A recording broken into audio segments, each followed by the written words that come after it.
सातारा नगर परिषदेच्या हद्दीमध्ये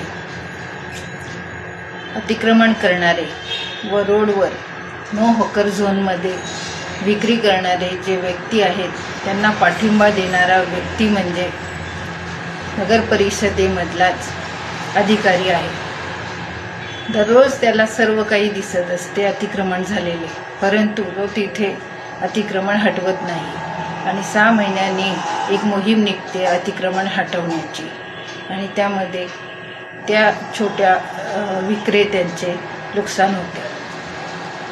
तात्काळ त्यावेळेला त्या व्यक्तीला सांगितल्यानंतर त्याचं नुकसान पण होणार नाही, पाठिंबा त्याला देतात अधिकारी की तू बस मी आहे। त्यामुळे असे अतिक्रमण होत आहे आणि सातारा नगर परिषदेमध्ये असणारे ते अतिक्रमण विभागातील अधिकारी त्यांना तात्काळ निलंबित करावे आणि त्या जागी योग्य व्यक्तीला तेथे उभं करावे, त्याचं पद त्याला द्यावे आणि तो योग्य काम करेल। धन्यवाद।